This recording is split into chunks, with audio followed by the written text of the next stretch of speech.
Bien, jóvenes, tengan todos ustedes buenos días, ¿no? A ver, vamos a compartir el escritorio.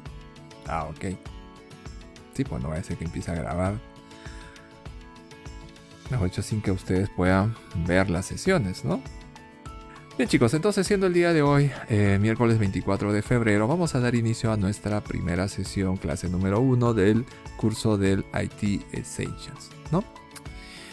¿Qué debemos abordar? ¿Cuál es el objetivo que persigue el IT Essentials, ¿no? Bueno, es conocer fundamentalmente todo lo relacionado al computador, ¿no? Al computador. Tanto a nivel de hardware, ¿no? Como de software. Y asimismo, todo lo relacionado a la comunicación que estos equipos, a través del cual pueden interactuar. Veamos. ¿Cuáles son nuestros objetivos en el curso del IT Essentials, ¿no? Es el de reconocer y seleccionar, ¿no? Un sistema computacional personal, ¿no? Hoy en día el computador se ha convertido pues en una herramienta tan importante para nosotros que no se trata de tener un computador, cualquier computador, sino se busca que la herramienta que tengamos que tener sea una herramienta que se adapte a nuestras necesidades y que nos permita pues realizar las actividades, nuestras actividades de una manera eficiente, ¿no? De una manera, digamos, de la cual pues podamos sacarle el máximo provecho. Y para poder conseguirlo necesitamos conocer, ¿no? Conocer la parte de la arquitectura de estos equipos, de cómo operan, cómo funcionan, y a partir de ellos pues la elección de los componentes va a estar sujeto a todos estos elementos. Así que nuestro temario va a abarcar lo que es la localización de los bloques funcionales, ¿no? En un computador o en un ordenador, ¿no? También a los computadores se le conoce como ordenadores porque nosotros les damos órdenes, ¿no? Entonces responden a lo que nosotros le solicitamos. También vamos a ver lo que es la localización de los distintos tipos de memoria, ¿no?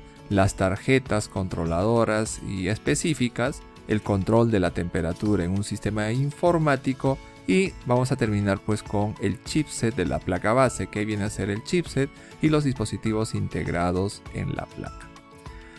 Así que vamos a comenzar viendo un poco, vamos a hablar acerca de los bloques funcionales de un computador.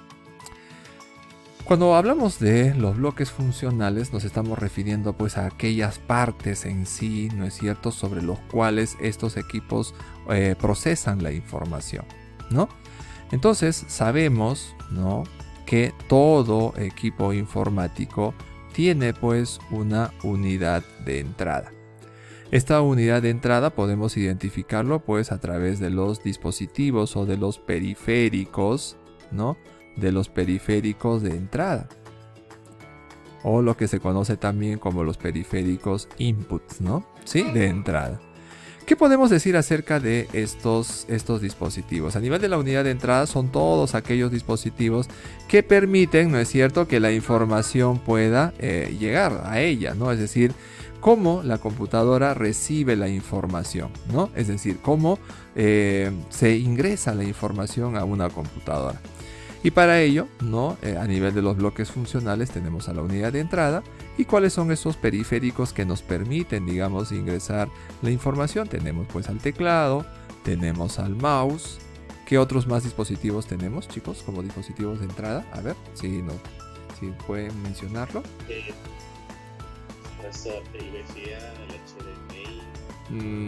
Dispositivo de entrada, a ver, VGA. Ok, por ejemplo estaríamos hablando del micrófono. Muy bien, la cámara web. ¿Qué más? Ah, un lápiz. Muy bien, un lápiz óptico, muy bien. Ok, perfecto, una tableta, muy bien, ¿no? Un escáner, ¿no? Un escáner también, ¿no? Un escáner también. El escáner es el que nos permite pues ingresar, ¿no? Imágenes. Es como una fotocopiadora, ¿no? Es como una copiadora, copia las imágenes y las podemos tener dentro de nuestra computadora. Bueno, acá tenemos algunos. Muy bien, chicos. Chévere. Entonces, así como tenemos una unidad de entrada, también al otro extremo vamos a tener pues a la unidad de salida. Entonces, en el caso de la unidad de salida hablamos de los periféricos, ¿no? De los periféricos de salida, o lo que se conoce como los periféricos output, ¿no? Output. Entonces, toda computadora tiene un proceso input y tiene un proceso output. Aquí estamos hablando de la salida. Es decir, la salida es aquella pues, que nos va a permitir mostrar los resultados, ¿no? Es decir, mostrar la información, mostrar todo lo que en el computador se procesa. Y en este punto, chicos, ¿no? El primer dispositivo, el primer periférico, el más conocido, vendría a ser la pantalla, pues, ¿no? ¿Sí? La pantalla. ¿Qué otro dispositivo más, chicos? A ver, ¿ustedes sugieren? Oh, muy bien. Audio, parlantes, perfecto. Muy bien. ¿Qué más?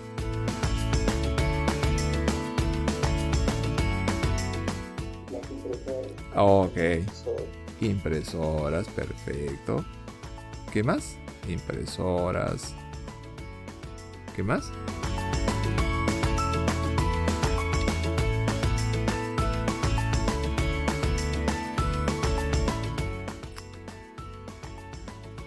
¡Ay! Se acabó. ¿Qué pasó?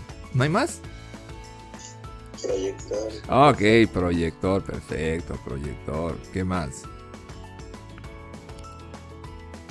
Bueno, y en realidad, etcétera, vamos a ponerlo. Ya podrían haber muchísimos otros. ¿Perdón?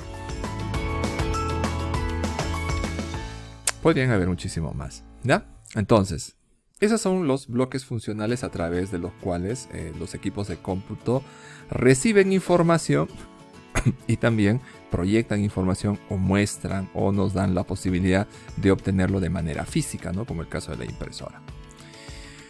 Pero en el interior, es decir, del equipo de cómputo, hay pues todo un proceso complejo, ¿no? Hay un proceso complejo. Y este proceso está conformado ¿por qué? Por la unidad central de proceso. A esto es a lo que se conoce como el CPU. ¿Sí? O sea, el cerebro, el chip, ¿no? El chip más importante dentro de un equipo de cómputo, el CPU. ¿Sí?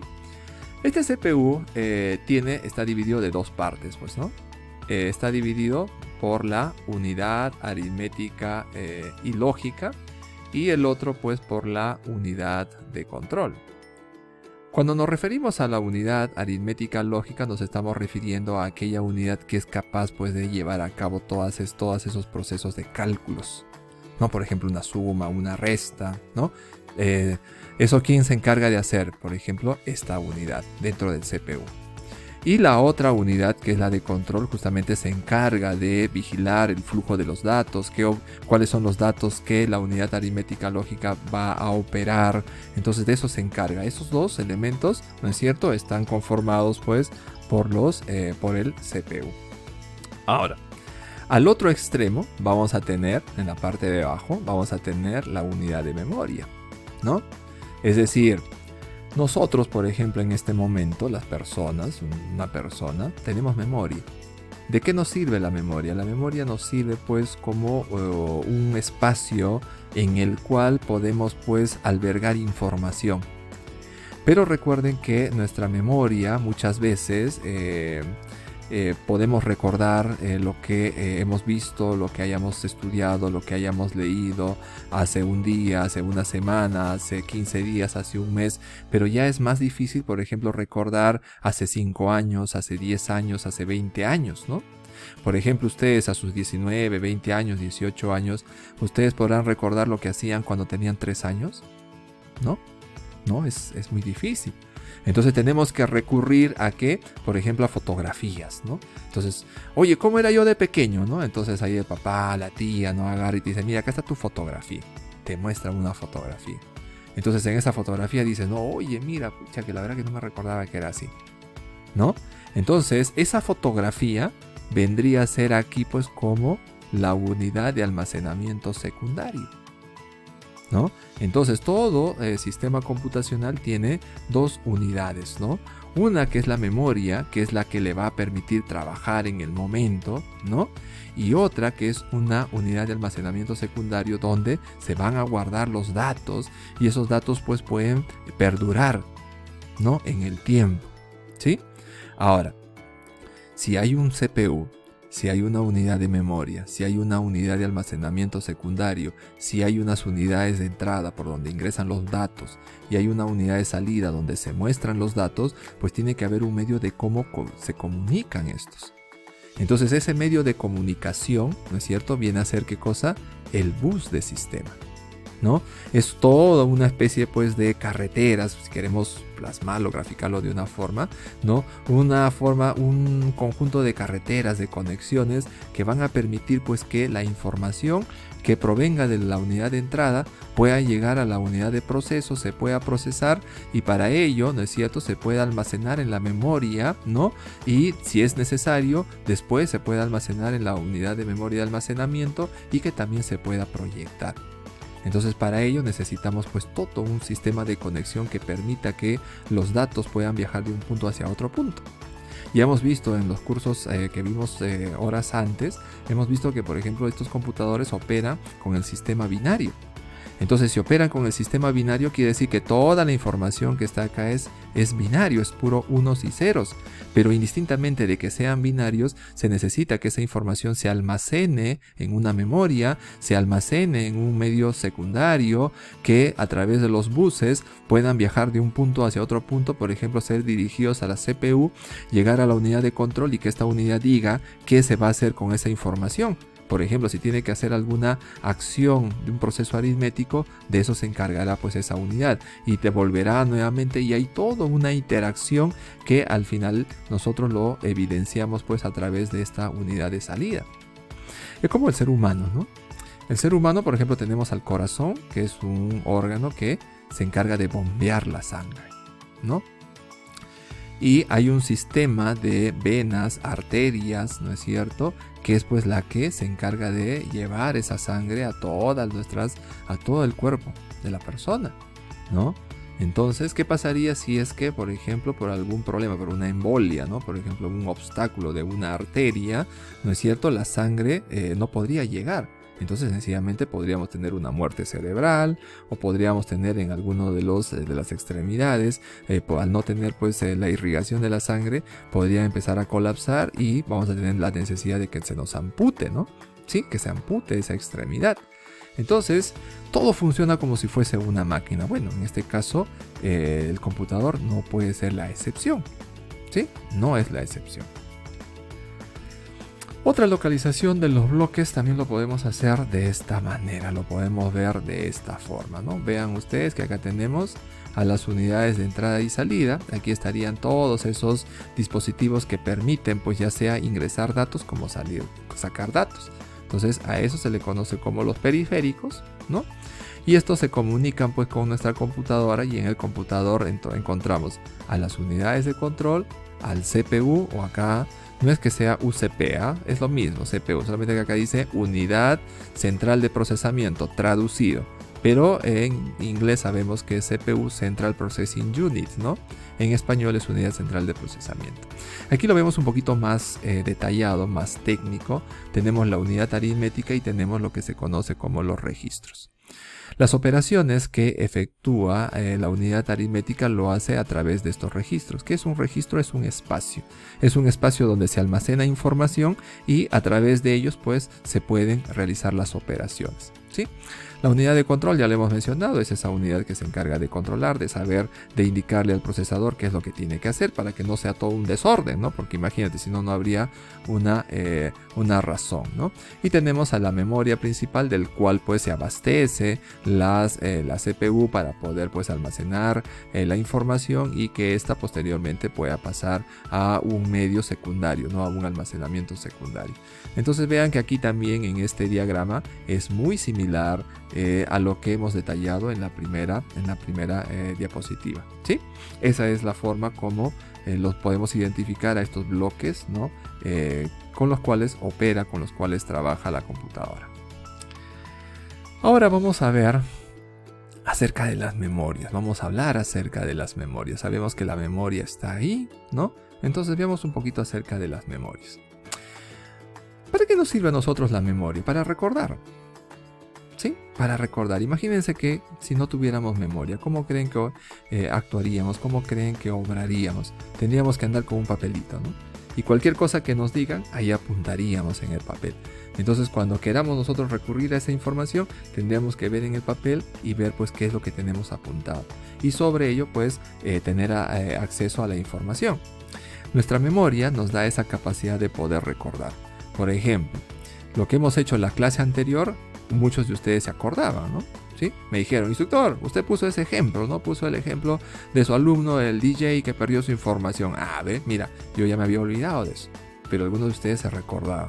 Entonces eso es lo que nos permite a nuestra memoria tener esa capacidad de recordar, ¿no? ¿Sí? Pero esa muchas veces pues es una memoria volátil, porque no todos tenemos esa capacidad de recordar al 100% todo lo que se decía, ¿no? Es por eso que las personas a veces tenemos que repasar, ¿no? Y en ese proceso de volver a revisar, de estar atentos a la información que se nos está dando, hacemos pues de que esa información quede grabada en nosotros. Por eso cuando se habla de estudio, ¿qué significa? Ir, ¿no? Estudiar, repasar, volver a analizar, volver a realizar los ejercicios, practicar. Es decir, con ello, ¿no es cierto?, ese conocimiento queda en nosotros, ¿sí? Las memorias en las computadoras, ¿no?, se utilizan ¿para qué? Para almacenar datos e instrucciones, ¿sí? Entonces la memoria en la computadora es el espacio de almacenamiento donde los datos van a ser procesados, ¿sí?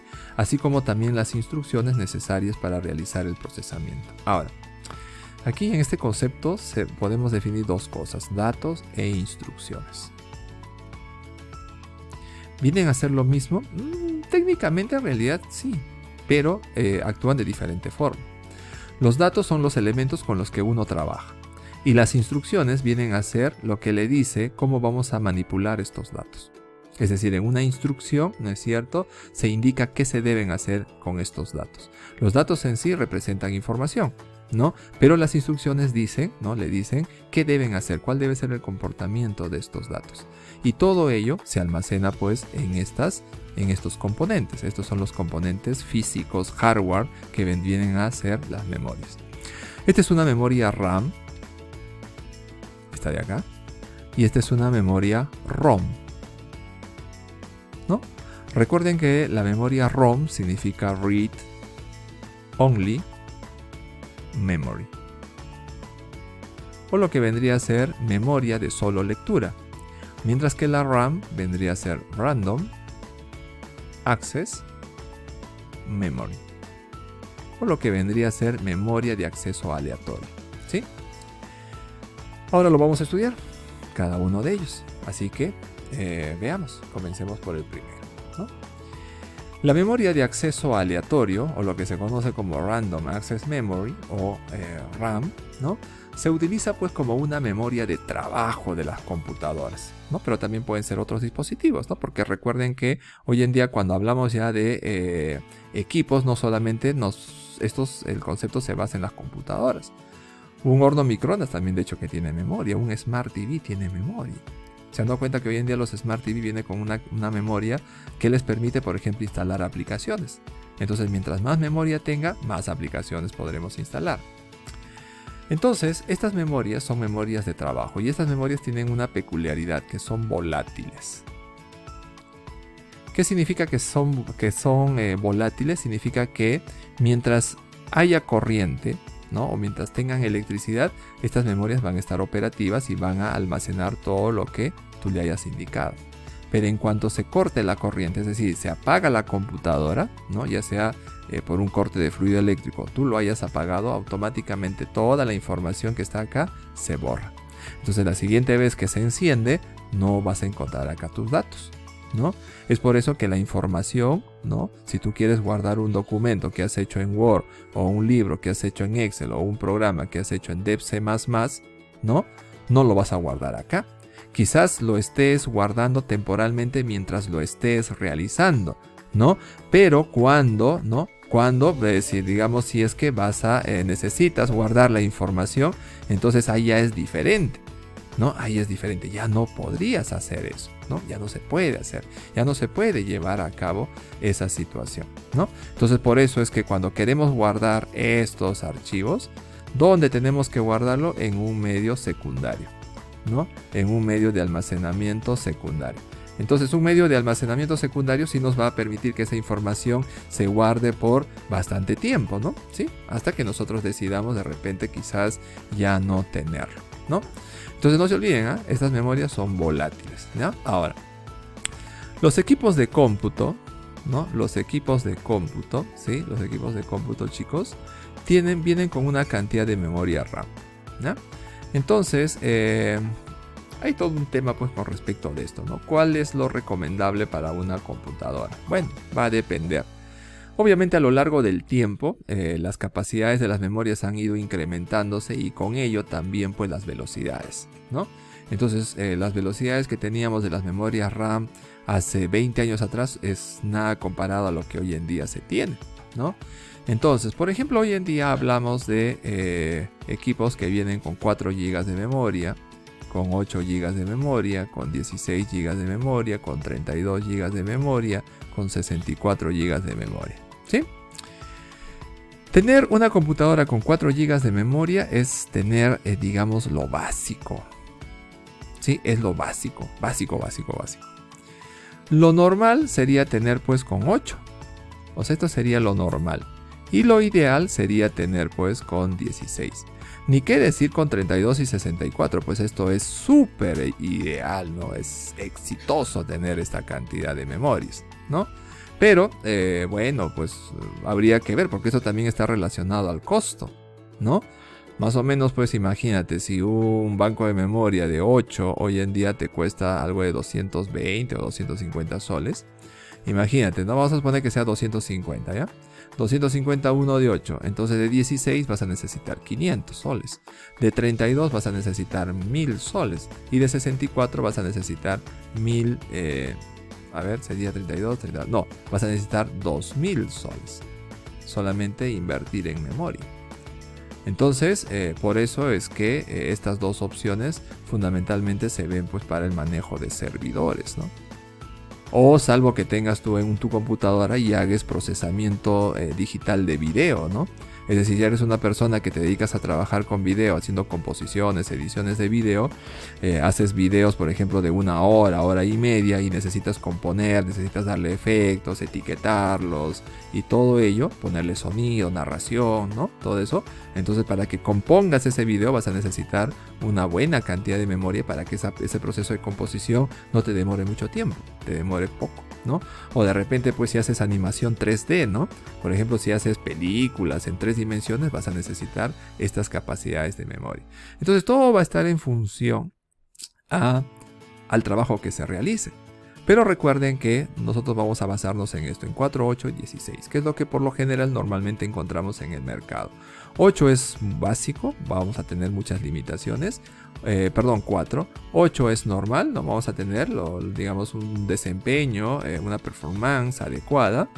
Pero 16 sería lo ideal, lo óptimo, ¿no? ¿Qué podemos decir acerca de las memorias ROM? Estas son memorias. Esta es una memoria ROM, esta es una memoria PROM, esta es una EPROM y esto es una EEPROM, ¿sí? Bueno, en primer lugar decir pues que las memorias, ¿no? Toda memoria es, en ellos se almacena algo y que estas memorias son de lectura. ¿Qué significa? Que nosotros no tenemos acceso a guardar aquí datos. O sea, no tenemos acceso a guardar datos. No podemos guardar los datos ahí.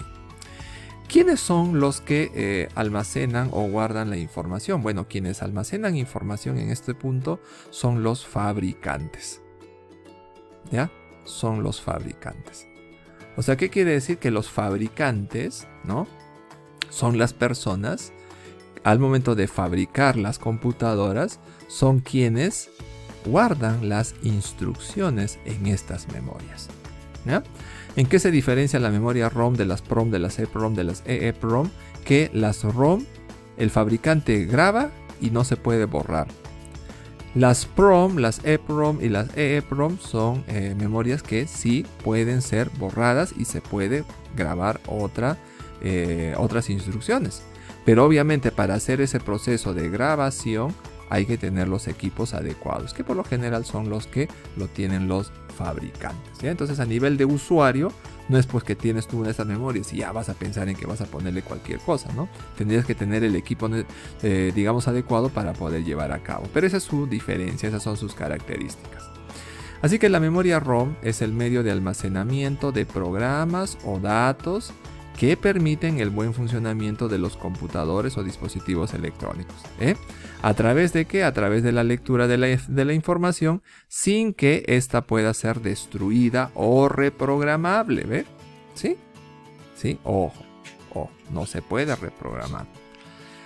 Para poder hablar un poquito acerca de esto, vamos a venir aquí y vamos a mencionar lo siguiente. A ver chicos, sabemos que cuando compramos una computadora, esta computadora tiene partes principales.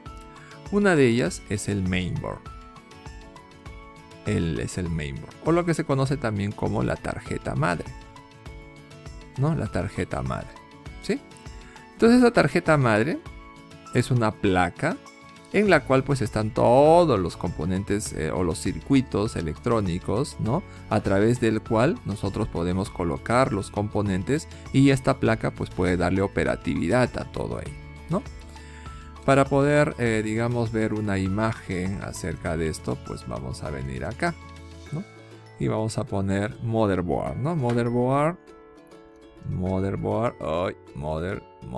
¿no? Por ejemplo, motherboard, ¿ya? Motherboard partes. Entonces aquí por ejemplo tenemos un motherboard, vamos a poner imágenes grandes para que nos salga pues para poder verlo.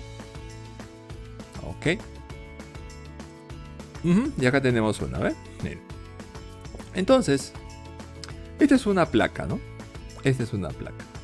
Esta placa obviamente, ¿quién lo construye? Los fabricantes, pues, ¿no? ¿Sí? Fabricantes de marcas, Asus, Lenovo, HP, ¿no? ¿Sí? Por ejemplo, fabrican estas placas. Y en estas placas residen pues todos los componentes electrónicos. Entonces aquí, por ejemplo, ustedes pueden ver este espacio. Bueno, ahí vamos a verlo acá, así. Este espacio de acá, chicos, este espacio es para el CPU, para el procesador.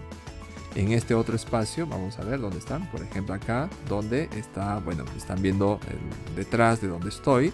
Ahí esos son los bancos de memoria, ahí van las memorias RAM, ¿no? En esta parte, por ejemplo, pueden conectar una tarjeta de video, ¿no? ¿Sí? Ahora, ¿dónde está la memoria ROM? La memoria ROM, chicos, la van a encontrar ustedes acá, en esta placa. Las memorias ROM, ¿no es cierto?, son parte de la placa del mainboard. Entonces, ¿qué significa? Significa que cuando el fabricante construye estas placas, ¿no?, en una de las partes va a instalar, ¿no es cierto?, o va a acondicionar, va a colocar la memoria ROM. Y sabiendo que esta memoria ROM es una memoria de solo lectura, ¿no? Lectura, ¿sí? Solo lectura. Significa que las instrucciones que le ingrese o que registre el fabricante son instrucciones que van a ser inmodificables. Nadie va a poder modificar aquello. Entonces, ahora la pregunta es, ¿y qué instrucciones están ahí en esa memoria ROM? Muy bien. Vamos a suponer que compraron un motherboard, un mainboard, lo pusieron en su computadora, ¿no? Pusieron todos los componentes, lo conectaron, tienen su teclado, tienen su mouse, tienen su computadora, ¿no es cierto?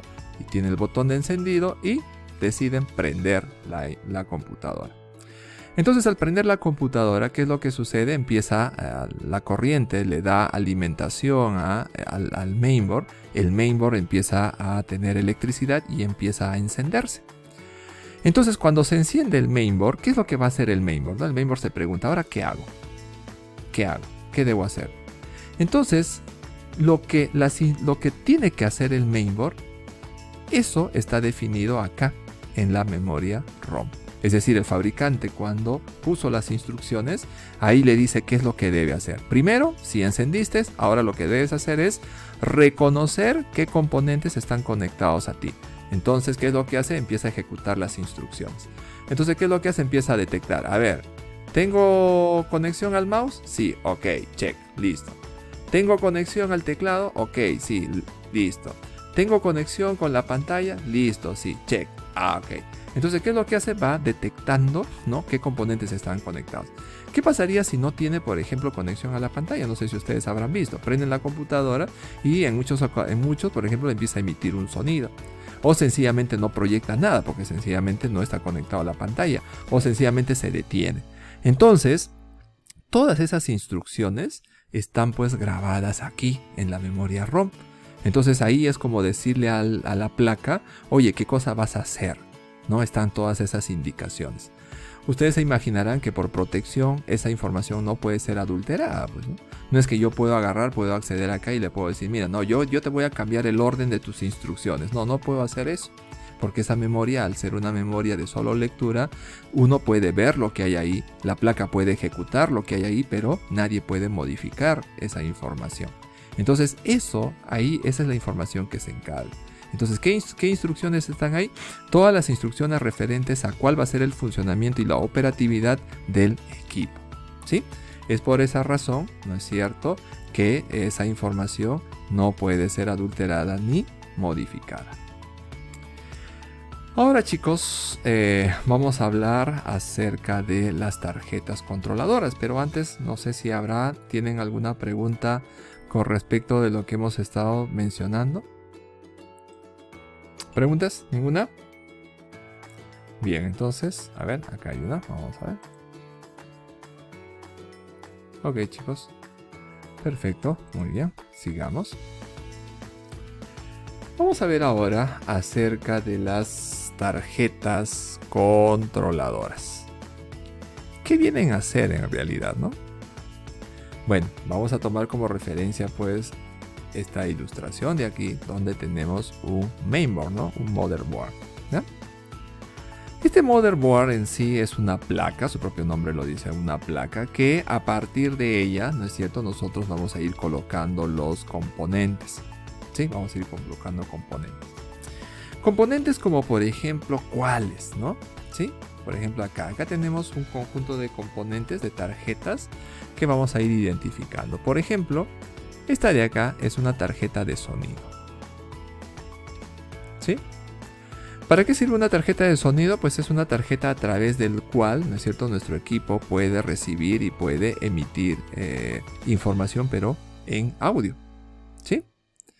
Acá, por ejemplo, tenemos una NIC o lo que se conoce como tarjeta de red, ¿no? Que vendría a ser la tarjeta a través del cual nosotros podemos conectarnos, ¿no? Es decir, una computadora o cualquier dispositivo puede enviar o recibir información a través de esa tarjeta. ¿Qué tenemos acá? Tenemos aquí una tarjeta con puertos USB, ¿no? Puede que de repente queremos ampliar a nuestra computadora mayor cantidad de puertos USB, bueno, podemos utilizar esta tarjeta. En este caso tenemos a una NIC también, pero esta NIC, a diferencia de esta de acá, es una NIC inalámbrica, ¿no? Es decir, nos serviría para que a través de ella podamos pues enviar y recibir información, pero de manera inalámbrica, ¿no? ¿Y qué vendría a ser esta de acá? Esta vendría a ser una tarjeta de video, ¿no? Vean que esa tarjeta de video tiene su propio ventilador porque una tarjeta de video, ¿no es cierto?, se encarga pues de procesar y hacer el procesamiento de, justamente, valga la redundancia, de la información, del video, de las imágenes, ¿sí? Ahora, pero ¿es necesario tener cada una de estas tarjetas cuando tenemos nuestras computadoras? No, no necesariamente. Y para ello vamos a mencionarles pues los puertos, ¿no es cierto?, externos del motherboard, ¿no? Del motherboard, vamos a ver. Ok, cuando compramos una placa, ¿no? Esta placa, en la misma placa, aquí pueden ver, esta placa, ¿no es cierto?, tiene unos conectores, ¿no? Los conectores, ¿no?, cuando ustedes asientan la placa en el case, ¿no?, el momento de estar ensamblando, tiene en uno de los lados los conectores, es decir, a través de esos conectores, ¿no?, podemos nosotros conectar los periféricos, esas unidades de entrada y salida que veíamos en los bloques funcionales, ¿no? Y con ello pues vamos a permitir que la información pueda ingresar a estos al mainboard en sí. Esos componentes aquí los podemos ver en mayor detalle, ¿no? Bueno, quizás ahí no se pueda ver muy bien. Vamos a buscar otro que nos permita mostrar. Acá está. A ver, ¿qué podemos observar aquí, ¿no? ¿Qué podemos ver en este punto? Miren, tenemos el conector puerto PS2, ¿no? El puerto PS2, que es un puerto que nos permite conectar pues los teclados y los mouse, ¿no? Hoy en día ya la mayor parte de los teclados y mouse ya no utilizan estos conectores PS2, sino utilizan los conectores USB, ¿no? Entonces también tenemos aquí los conectores USB, ¿no? Vean ustedes que aquí tenemos 4 conectores USB, ¿no? 4 conectores USB, y aquí tenemos los conectores también más, ¿no? ¿Cuál es la diferencia? Estos conectores USB que tengan pues de color celestito, significa pues que estos conectores son para puertos USB 3.0. Y aquí estos otros dos conectores, ¿no? USB que tienen el color negro, significa que son conectores USB pero de la versión 2.0.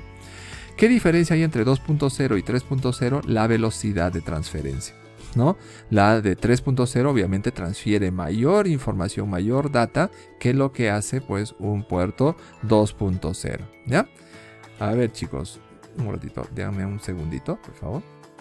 Bien, chicos, entonces tengan presente esto, ¿ya? Uno, los conectores USB.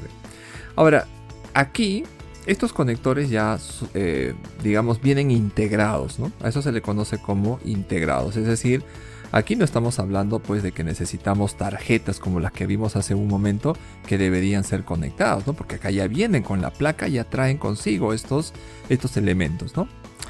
¿Qué más tenemos? Acá tenemos un puerto, ¿no? Un puerto, digamos, de sub. Aquí tenemos un conector para video, ¿no? Que es el tipo DVI.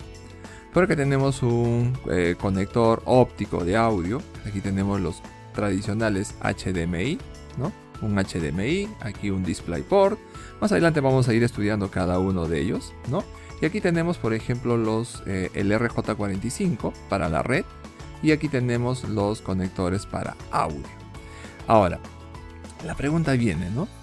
Instructor, pero si por ejemplo nuestra computadora viene pues acá ya con la NIC, con el puerto para la NIC, para la tarjeta de red, y tiene audio, y tiene por ejemplo para video, ¿cuál sería la necesidad de poder adquirir o de colocarle a nuestra placa, por ejemplo, una de sonido, una NIC y quizás una de video, ¿no? ¿Cuál sería esa necesidad? Bueno, hay que tener presente de que en muchas ocasiones cuando compramos una placa, ¿no? Cuando compramos una placa, ¿sí? Vamos a ver. Esta placa pues tiene ciertas características. Y los componentes, ¿no? Los conectores que permiten conectar a esos componentes asumen esas características, es decir, ya están dadas, ¿no? Por ejemplo, la tarjeta de video. Vamos a poner que tiene una tarjeta de video con unas características básicas. Y tú deseas pues que tu computadora, ¿no? Por ejemplo, quieres que tenga mejores características de video, gráficas, por ejemplo, para que juegues. Entonces, esta tarjeta de video que te permite conectar a tu pantalla, ¿no? No te abastece de esas características. Entonces, ¿qué es lo que tienes que hacer? Ahí entra a tallar el hecho de que tengas que adquirir, tengas que comprar una tarjeta de video pues que sea lo suficiente para que te pueda brindar esas capacidades. Entonces, tú te compras esta tarjeta y lo que va a hacer es esta tarjeta va a entrar a reemplazar, ¿no es cierto?, a la tarjeta de video integrada. Entonces tu video ahora ya no va a estar conectado pues a través de este puerto, sino estará conectado a través de este otro puerto. Entonces las prestaciones que vas a tener a nivel gráficos van a ser óptimas. ¿Por qué? Porque ahora ya no están siendo suministradas por la tarjeta de video que vino integrada en el mainboard, en la placa, sino por la que tú adquiriste. Lo mismo pasaría, por ejemplo, con el tema del sonido, ¿no? Vamos a suponer pues que el sonido que emite tus componentes de tu placa, ¿no es cierto?, en audio, ya sea para la grabación ¿no? A través del micrófono o a través pues de los parlantes, no sea una adecuada. Entonces en este caso, ¿qué debes hacer? Debes buscar una tarjeta controladora, una tarjeta de audio que te dé a esa, que te brinde esa satisfacción, que te brinda esas características que tú estés buscando y lo colocas. Entonces, ¿qué va a hacer? Esta tarjeta de sonido va a reemplazar a la integrada y por lo tanto ahora tus equipos, tanto tu micrófono como tu parlante, se va a integrar a esta. Y de esa manera vas a tener un mejor desempeño. Entonces, en ello se basa pues la necesidad de las tarjetas controladoras. Lo mismo podría pasar, por ejemplo, con una NIC. Y en el caso de una NIC, instructor, ¿qué pasaría? Bueno, tú puedes tener tu NIC, la que ya manejas, pero también puedes agregarle otra NIC más, de tal manera que tu computadora tenga 2 NICs. ¿Se acuerdan que decíamos, no? Que una computadora puede tener varias NICs.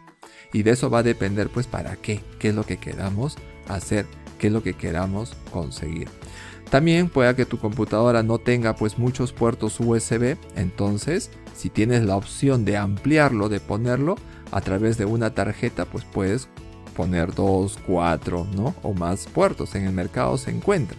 Si tienes una computadora de escritorio, ¿no? Recuerda que las computadoras de escritorio por lo general se conectan a internet mediante cable, no Wi-Fi. Entonces, a través de una NIC inalámbrica puedes tú lograr, ¿no es cierto?, establecer esa conexión. Entonces puedes darle la capacidad a través de una antena que tu computadora pueda emitir señales inalámbricas, pero también pueda recepcionarlas. Entonces en la actualidad de eso, digamos, se encargan las tarjetas. Es importante conocer, saber de su existencia y en el mercado pues tenemos una variedad, un sinnúmero de estos componentes que podrían ser utilizados. Vamos a ver ahora lo relacionado al control de la temperatura, ¿no? Todos los equipos informáticos en su funcionamiento, ¿no?, generan calor, ¿no? Entonces, el hecho de estar operando generan calor. Habrán escuchado hablar acerca de la BIOS y del UEFI. ¿Han oído hablar, chicos, acerca del BIOS y del UEFI? ¿Alguien podría comentar algo al respecto? Vamos a ver, parece que... Sí, profesor. Dime, Jordan, a ver. Bueno, en sí, la BIOS viene a ser, mejor dicho, cada mainboard, por decir, cada marca tiene su propio BIOS, ¿no? Ya sea actualizada o desactualizada, pero las actuales tienen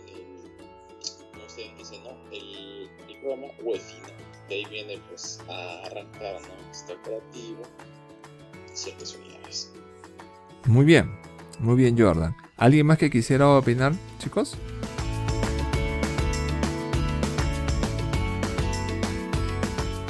Muy bien, Jordan. Entonces, vamos a anotarte acá. Listo. Jordan, a ver, mira, muy bien, Jordan, ¿eh? A ver. En realidad, chicos, vamos a explicar un poquito, ¿no? ¿Qué viene a ser la BIOS y qué viene a ser el UEFI, ¿no? Bueno, más o menos la historia es así. En los equipos de cómputo, ¿no?, digamos antiguos, ¿no?, los equipos antiguos, hablábamos de BIOS. Y en los equipos modernos, ¿no es cierto?, ya no hablamos de BIOS, sino hablamos de UEFI, ¿sí? Entonces, BIOS, antiguos, UEFI, modernos. ¿Qué viene a ser el BIOS? ¿Qué viene a ser el UEFI? Muy bien, vamos a ver. ¿Se acuerdan que hablábamos de la memoria ROM? ¿Sí? ¿Se acuerdan de la memoria ROM? Sabemos que acá hay instrucciones, ¿no? Instrucciones que eso no los puede modificar nadie, es que no los podemos alterar. Aquí están las instrucciones que le indican a la placa cómo tiene que operar, ¿no?, qué tiene que hacer al momento de encenderse. Pero cuando nosotros trabajamos con nuestro equipo de cómputo, Nosotros, por ejemplo, podemos configurar nuestro equipo de cómputo, por decir, si tienes dos discos duros, ¿no? El disco 1, el disco 2. Nosotros podemos decirle al computador, oye, de los dos discos, tú vas a empezar a trabajar con el disco 2, no con el disco 1, ¿ya? Con el disco 2. O sea, vas a cargar el disco 2 y no el disco 1. Entonces el computador lo que va a hacer, ya bueno, como él me ha dicho pues que tengo que cargar el disco 2, pues yo le hago caso, cargo el 2. Ese tipo de configuraciones, uno los tiene que hacer ya sea en tu BIOS o en tu UEFI, dependiendo del tipo de equipo de cómputo que tengas. ¿Estamos de acuerdo? ¿Qué quiere decir esto? Que tanto el BIOS y el UEFI es una configuración, un conjunto, es un panel, como ustedes pueden verlo acá en la ilustración. Este es el BIOS, así, con texto, con una pantalla de color azul. Y el UEFI ya es algo más bacán, ¿no? O sea, es algo más interesante, digamos, ¿ya? Es algo más interesante. ¿Qué es lo que sucede, no? Por ejemplo, aquí en esta pantalla es la tradicional, pues, pantalla que veíamos nosotros en las BIOS. Y como mencionábamos, estas pantallas nos mostraban o nos muestran, nos presentan información referente, pues, a toda la configuración de nuestro equipo, fundamentalmente del mainboard, ¿sí? Entonces en máquinas antiguas vamos a encontrar este tipo de pantallas donde prima el texto, ¿no? No hay parte gráfica, donde todas las opciones, por ejemplo, se acceden a través del teclado y no del mouse. Pero algo diferente sucede acá. En las máquinas modernas, ya lo que vamos a tener ya no es la BIOS, sino ahora es el UEFI. Entonces el UEFI es una forma, una pantalla en la cual nosotros podemos acceder para poder configurar nuestra placa, el mainboard. Pero la característica que tiene el UEFI es de que la información se presenta de manera gráfica, de manera visual. Entonces vean ustedes acá que tenemos pues elementos gráficos, ¿no? Y aquí sí, por ejemplo, podemos interactuar, elegir las opciones con el mouse, ¿no? Entonces, a través de estas configuraciones, ¿no? Nosotros podemos cambiar los parámetros, es lo que decíamos, ¿no? Le podemos decir a nuestra computadora, oye, ¿sabes qué? Computadora, de los dos discos que tengo, no utilices el primer disco para cargar el sistema operativo, sino utiliza el segundo disco, ¿no? Todo ello, por ejemplo, se le indica. Ahora, ojo. Alguien muchas veces si nos confundimos, ¿no? Decimos, o sea, que quiere decir que el BIOS o el UEFI quiere decir que si nosotros modificamos ahí los parámetros, entonces estamos modificando el ROM. No, no es así. El ROM contiene, la memoria ROM contiene instrucciones que no pueden ser modificables.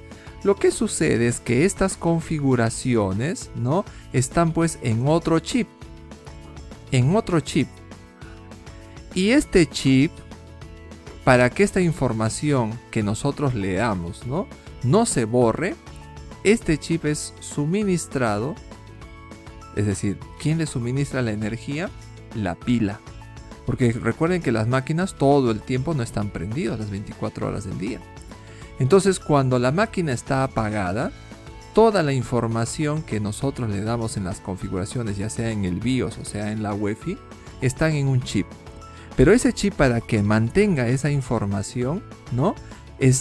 Quien lo alimenta es esa pila. Recuerden que en las placas llevan una pila. Vamos a ver, esperemos que por acá, bueno, acá no está. Vamos a buscarlo en la imagen anterior. Puertos, no, vamos a buscar en la imagen anterior.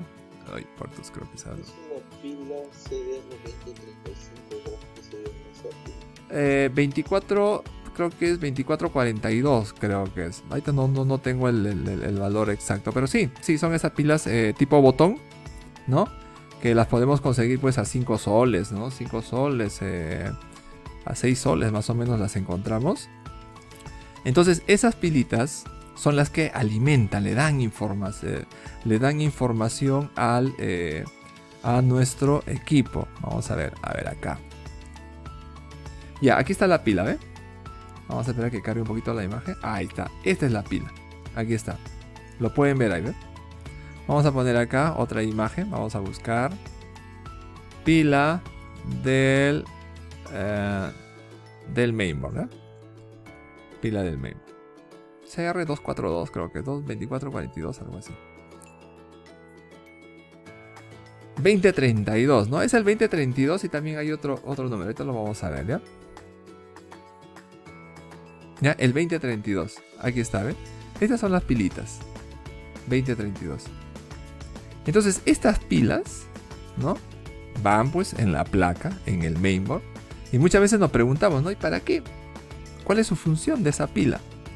Bueno, la función de esa pila es la de suministrarle pues alimentación a este chip de tal manera que todas las configuraciones que estén guardadas acá y que nosotros somos los que hemos decidido de ello, entonces esta información no se borra, no se pierda.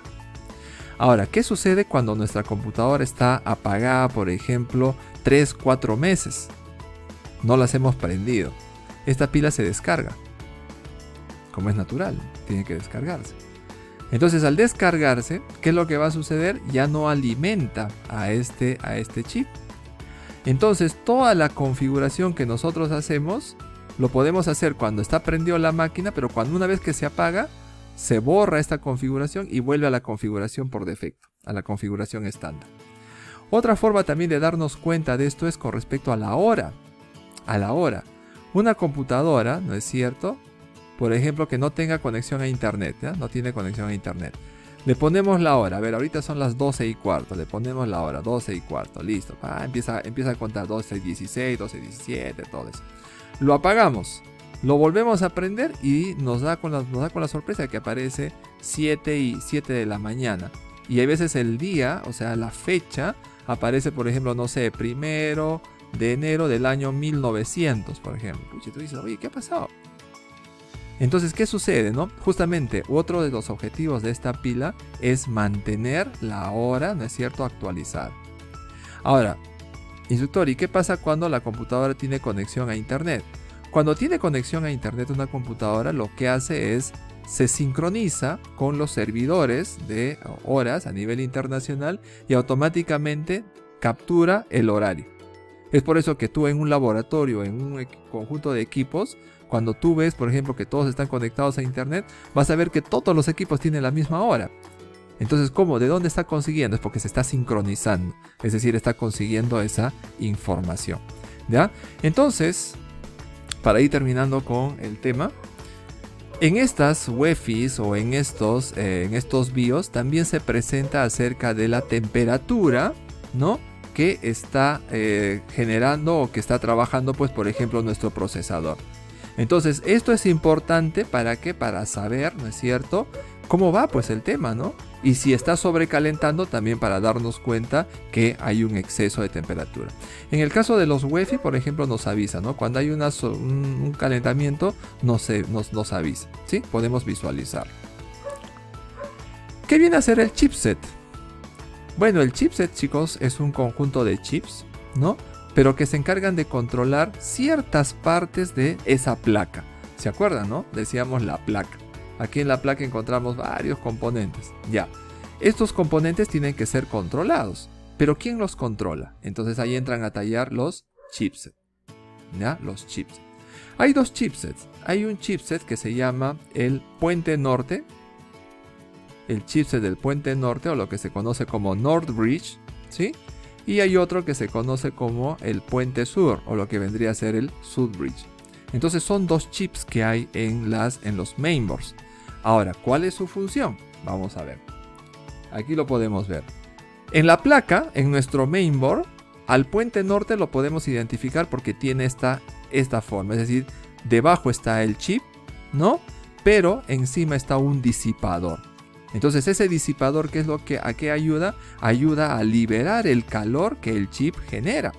Pero el calor que genera no es pues tanto como lo que genera un CPU y por eso no lleva aquí un ventilador, solamente lleva un disipador. En cambio el CPU sí lleva un cooler, ¿no? O sea, un ventilador. ¿Por qué? Porque el CPU pues sí genera muchísimo calor a pesar de que también tiene un disipador. Y el South Bridge o el puente sur lo vamos a ver así. Entonces ahí ustedes se podrán dar cuenta, ¿no? Uno tiene disipador, el otro no. ¿Qué significa? Que uno pues estará encargado de controlar aquellos componentes que hacen mayor trabajo y el otro pues al que hace menos trabajo. Y sí, fundamentalmente se radica en ello. Entonces acá lo vamos a poder ver. Miren, aquí está el CPU. El CPU se conecta con el puente norte y también se conecta con el puente sur. Pero fundamentalmente, inicialmente se conecta con el puente norte, y el puente norte, ¿qué es lo que va a permitir? Interactúa, controla, por ejemplo, a las memorias.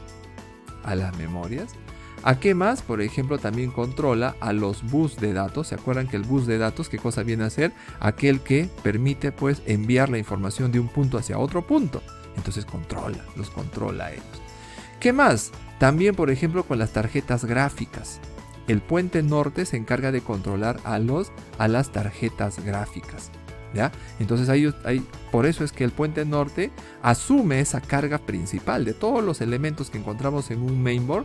Las memorias, los bus de datos por donde van los datos y la tarjeta gráfica externa, ¿no es cierto? Esas son controladas por el North Bridge, por el puente norte. ¿Y qué controla el puente sur? El puente sur, chicos, controla todos aquellos componentes que ya tienen menos velocidad que lo que controla el puente norte.